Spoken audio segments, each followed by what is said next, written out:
Hi అండి, welcome to my channel. ఈరోజు మన ఛానల్లో ఇంట్లోనే ఈజీగా బొంబాయి కరాచీ హల్వాని ఎలా ప్రిపేర్ చేసుకోవాలో చూద్దాం. ఇందుకోసం మనం ఒక బౌల్లోకి 1 కప్పు వరకు కార్న్ఫ్లోర్ని తీసుకోవాలి.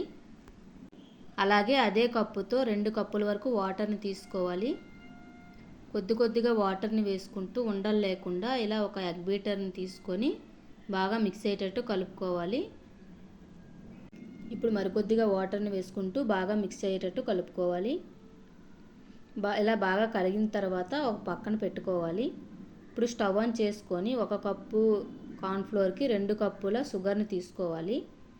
అలాగే 1.5 కప్పు వాటర్ని కూడా తీసుకొని బాగా షుగర్ అంతా కరిగే వరకు మనం కరిగించుకోవాలి.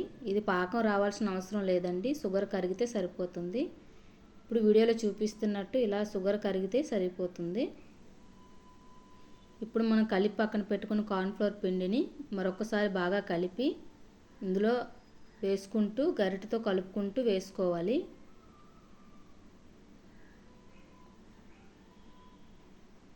వేసుకుంటూ గరిటెతో కలుపుకోవాలి.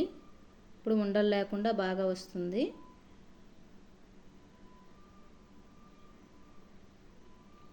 ఇలా ఒక 5 నిమిషాల వరకు కలుపుతూ ఉంటే జల్లీలా ఫామ్ అవుతుందండి.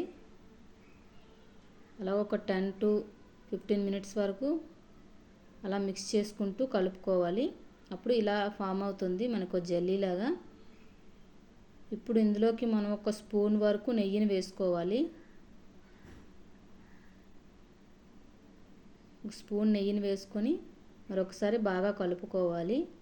ఇలా కలుపుతూనే మనకు కావాల్సినంత నెయ్యిని, మనకి ఎంత నెయ్యి అంటే మ్యాక్సిమం ఒక 2-3 స్పూన్స్ సరిపోతుంది. నేను తీసుకున్న క్వాంటిటీకి. మీరు ఇంకా ఎక్కువ వేసుకోవాలనుకుంటే వేసుకోవచ్చు. అలా కలుపుతున్నప్పుడు కొద్దిగా వేసుకోవాలి. నేను మరొక స్పూన్ నెయ్యిని తీసుకున్నాను. ఇలా నెయ్యి అంతా కరిగిన తర్వాత అలా లో ఫ్లేమ్లో పెట్టి కరిగించుకోవాలి.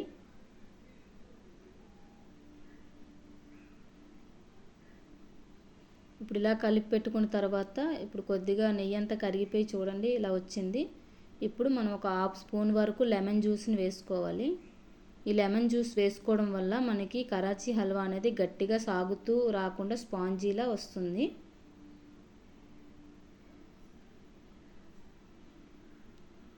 ఇది నిమ్మరసం వేసుకోవడం వల్ల మనకి ఏమీ పులుపు అనేది రాదు, ఎక్కువగా వేసుకోకూడదు. 1/2 స్పూన్ వేసుకుంటే సరిపోతుంది. ఇప్పుడు ఇందులోకి మనం కలర్ కోసం ఒక రెడ్ ఫుడ్ కలర్ని వేసుకుంటున్నాను. ఇప్పుడు ఈ ఫుడ్ కలర్ అంతా బాగా కలిసేటట్టు కలుపుకోవాలి.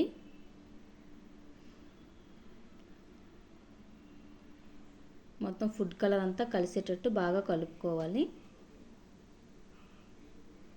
ఇప్పుడు ఇందులోకి కొద్దిగా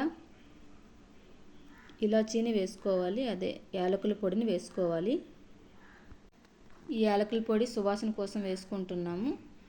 బాగా వేసుకుని కలుపుకోవాలి. ఇప్పుడు మనం కట్ చేసుకున్న డ్రై ఫ్రూట్స్ని కూడా వేసుకొని బాగా కలుపుకోవాలి.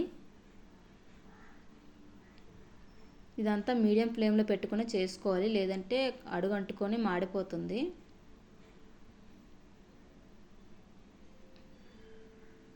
చూడండి, ఇంకా ఇది మొత్తం కలిసేటట్టు కలుపుకున్న తర్వాత స్టవ్ ఆఫ్ చేసుకొని ఒక ప్లేట్లోకి నెయ్యిని రాసుకొని అందులోకి మనం ఈ హల్వాని వేసుకుంటే సరిపోతుంది. లేదంటే ఒక బౌల్ లాగా ఏదైనా స్క్వేర్ షేప్లో ఉన్న బౌల్లో వేసుకుంటే మనకి పీసెస్ అనేవి షేప్ బాగా వస్తుంది. నాకు అందుబాటులో బౌల్ లేదు, అందుకని నేను ప్లేట్లో వేసుకున్నాను. చూడండి, హల్వా రెడీ అయిపోయినట్టే. ఇలా ముక్కలుగా కట్ చేసుకుంటే చూడండి ఎంత జెల్లీగా ఎంత బాగా వచ్చిందో. అంతేనండి, సింపుల్గా కరాచీ హల్వా రెడీ చేసుకోవడమే.